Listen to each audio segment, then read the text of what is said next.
एक दिन टुनटुनी अपनी सहेली के साथ शॉपिंग करने जा रही थी। टुनटुनी के हाथ में बहुत ही खूबसूरत पर्स था। तभी एक भूतिया चिड़िया की आत्मा उस पर्स को देख लेती है और अपना रूप बदलकर टुनटुनी का पीछा करने लगती है। टुनटुनी जैसे ही दुकान पर पहुंचती है कि तभी भूतिया टूनी चिड़िया की आत्मा धीरे से उसका पर्स चुरा कर वहाँ से गायब हो जाती है। टुनटुनी को इस बात का जरा भी शक नहीं होता। फिर दुकान में पहुंचकर टुनटुनी ढेर सारा सामान खरीद लेती है, लेकिन जब बिल भरने की बारी आती है तो अपना पर्स न पाकर वो हैरान रह जाती है। अरे नहीं, मेरा पर्स कहाँ चला गया? अरे मेरे पास पैसे नहीं है। तो ये सारा सामान यहीं रख दो। देखिए भैया, लगता है मेरा पर्स गलती से कहीं गिर गया है। मैं बहुत दूर से शॉपिंग करने आई हूँ। आप मुझे सारा सामान दे दीजिए, कल वापस आकर मैं आपके सारे पैसे दे दूंगी। नहीं नहीं, बिना जान पहचान के मैं तुम्हें इतना सारा सामान उधार में नहीं दे सकता। अगर तुम्हारे पास पैसे नहीं है तो तुम यहाँ से चलती बनो। इतना कहकर वो दुकानदार टुनटुनी और उसकी सहेली को भगा देता है। फिर अगले दिन बबली कबूतरी कहीं जा रही थी कि तभी अचानक उसके हाथ से पर्स हवा में उड़ने लगता है। अरे नहीं, मेरा पर्स हवा में कैसे उड़ रहा है?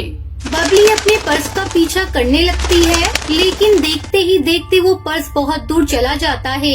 दूसरी तरफ वो पर्स हवा में उड़ता हुआ पेड़ के ऊपर बैठी भूतिया टूनी चिड़िया की आत्मा के हाथ में जा पहुंचता है। वो उस पर्स को ले जाकर अपनी गुफा में रख देती है। उसकी गुफा में ढेर सारे पर्स रखे हुए थे। इस तरह वो रोज किसी न किसी चिड़िया का पर्स चुरा कर अपनी गुफा में जमा कर लेती है। दूसरी तरफ रोज रोज अपना पर्स चोरी होने की वजह से सभी चिड़ियाएं परेशान हो गई थी।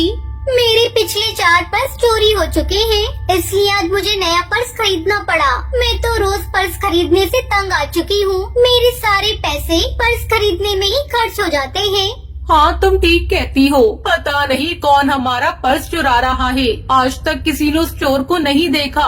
किसी भी तरह जल्दी हमें उस पर्स चुराने वाले को पकड़ना होगा।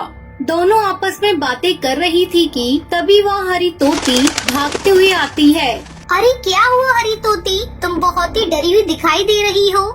आज मैं कॉलेज से घर लौट रही थी कि तभी रास्ते में भूतिया चिड़िया की आत्मा ने मेरा पर्स छीन लिया और वो मेरा पर्स छीन कर भाग गई। लगता है यही भूतिया चिड़िया की आत्मा हम सबके पर्स चुरा रही है। हमें कुछ करना होगा।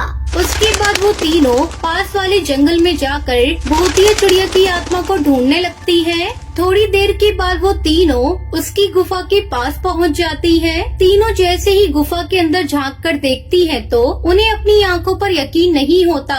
वहाँ ढेर सारे पर्स रखे हुए थे। अरे नहीं, इस भूतिया चिड़िया की आत्मा ने तो यहाँ पर्स का ढेर लगा रखा है। हमें इस भूतिया चिड़िया की आत्मा को सबक सिखाना ही होगा, लेकिन इसके लिए हमें बहुत ही होशियारी से काम लेना होगा। फिर अगले दिन तीनों सहेलियाँ एक बड़ा सा पर्स लेकर जंगल में चलने लगती हैं और इतने बड़े पर्स को देखकर भूतिया टूनी चिड़िया की आत्मा खुश हो जाती है। अरे ये पर्स तो बहुत ही खूबसूरत और बड़ा है। इतना बड़ा पर्स तो मैंने आज तक नहीं देखा। मैं अभी इसे इन चिड़ियाओं से छीन लेती हूँ। ये पर्स सिर्फ मेरे पास होना चाहिए।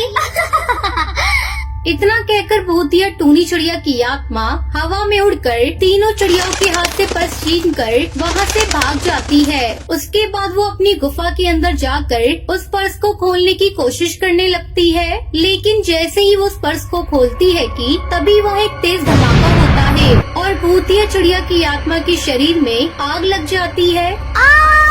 अरे नहीं, ये क्या हो गया? इस पर्स के अंदर तो बम था। अरे कोई मुझे बचाओ, मैं जल रही हूँ। लेकिन भूतिया टूनी चिड़िया की आत्मा बच नहीं पाती और देखते ही देखते वो जलकर राख हो जाती है। इस तरह वो तीनों चिड़ियाएं अपनी चालाकी से उस भूतिया चिड़िया की आत्मा का खात्मा कर देती हैं और गुफा के अंदर रखे सारे पर्स जंगल के सभी पक्षियों में बांट देती हैं।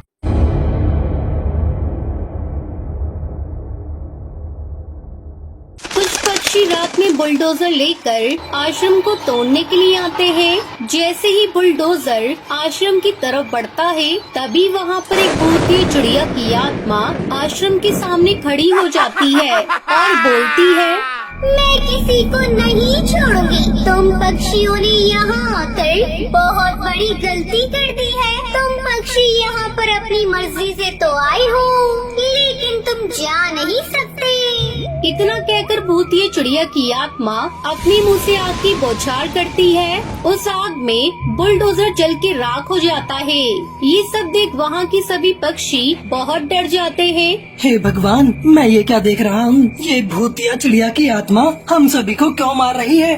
जो भी इस आश्रम की तरफ आंख उठाकर देखेगा, मैं उसे जिंदा खा जाऊंगी। उसको मैं पछताने का भी मौका नहीं दूंगी। इतना कहकर उन सभी पक्षियों को मार देती है। उन्हें मारने के बाद भूतिया टूनी चिड़िया की आत्मा हंसते हुए हवा में उड़कर आश्रम के अंदर चली जाती है और वहाँ के सभी छोटे बच्चों से कहती है, मेरे बच्चों चिंता मत करो, अब तुम्हें यहाँ पर किसी से भी डरने की जरूरत नहीं है, क्योंकि तुम्हारी भूतिया चिड़िया माँ तुम्हारे साथ है।